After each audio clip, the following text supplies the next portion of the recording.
Welcome back into the Sports Source. This segment of our program brought to you by Madisonville Marine. And what's great about Madisonville Marine is that huge selection they have down there. It allows you to do all kinds of boat shopping on one lot, under one roof. You can go down, maybe you want to see deck boats. Maybe you want to see pontoon boats.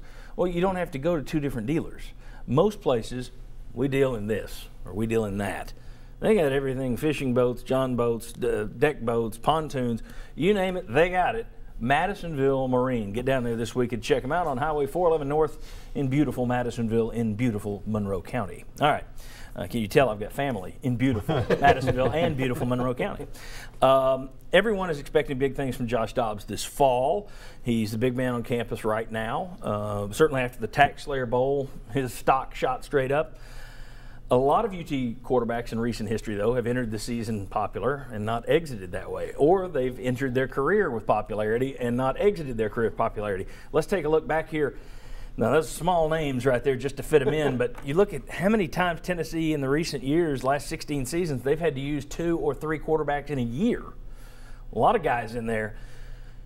But Worley, you know, he didn't get to finish, and he wasn't as popular at the end as he was when he kind of moved in there. Tyler Bray certainly didn't leave as popular as when he took over and looked like a gunslinger to begin with. We know the Jonathan Crompton story.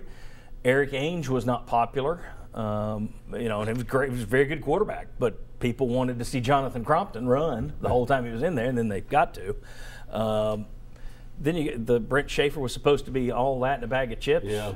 He wasn't that here or at Ole Miss. Casey Clausen, all that kid did was win, and nobody liked him. So my question, looking at that, is Josh Dobbs going to enter, now, not career-wise, but is Josh Dobbs going to end this season as popular as he is right now? I'm going to say yes. Wrong. I think he will. No, Maybe wrong. No, I'm kidding. I very rarely admit that I could be wrong. But I think he'll be very popular at the end of the season. And I think one thing that lends to it, he has a good personality that I think people like. Yes. I think people like the fact that he's an outstanding student.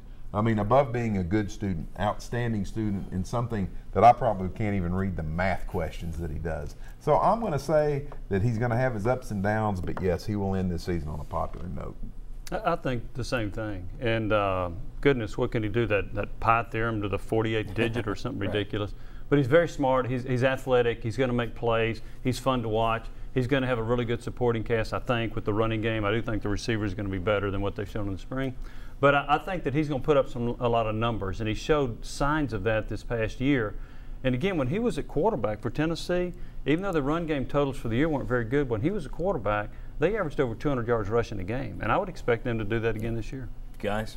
Pi theorem to the 48th degree. Maybe if he has a bad game, they can on Monday always have a video of him doing that. You know how they used to have a commitment on Monday after a loss? Right. Maybe they can have him doing that. What do you think? Will he be as popular at the end of the season as he is right now? I think he's pretty popular right now, so there's at least a chance he won't be. Yeah. Because he's up there pretty high right now. Especially if you saw that list, John. I mean, Eric Ainge maybe was on there that I saw, and you pointed out. But if you remember, how many people wanted Crompton, and also how many people screamed because Eric Ainge threw some interceptions in that SEC championship game. Wasn't me. We on this show were kind of Ainge supporters. The guy throws for 300 yards a game.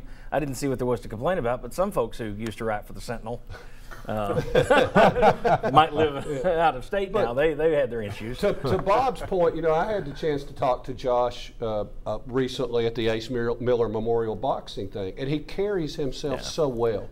And he does things the right way. In comparing him to Tyler Bray, I would say he is about the opposite of Tyler Bray. He's mature. So, I mean, I think he has that chance where you would say, as a rule, no, he's not going to be as popular now. With Tyler Bray, after that first year, we asked on the show, will he be a popular quarterback when he leaves? And I said no. It turns out he wasn't because nobody is, but also because he was a bit of a punk. Not a bit of a punk, he was a punk. I think Dobbs has the right stuff. One, he actually can run. Everybody loves a running quarterback. They thought Jonathan Crompton was going to be Heath Schuler Part 2. This kid can run, and I think that's exciting for fans. I also think, as Bob said, he's a likable young man. He's a good representative for the university. I think those two things work in his favor. So I think he's the first guy in a long, long time. And who else fit that? I think the last guy, T. Martin. Yeah. Mobile, good personality. I think, and of course, he won a national championship, but I think Dobbs has that kind of makeup. Dobbs has the third factor too. you got a team that's curve seems to be going up. He makes his teammates and team better. Yeah. All right. When we come back, Coleman Thomas is back on the team. Jalen Hurd and Alvin Kamara in the same backfield, perhaps. A new glory age for Tennessee. And what about spring game attendance? We'll talk about all those in our Quick Slants segment. Come on back on the Sports Source. From East Tennessee to the Carolinas, no job is too big for Benedict Construction. Patios and decks, custom remodels, even custom homes. With a reputation for excellence, rely on the custom work of Benedict Construction.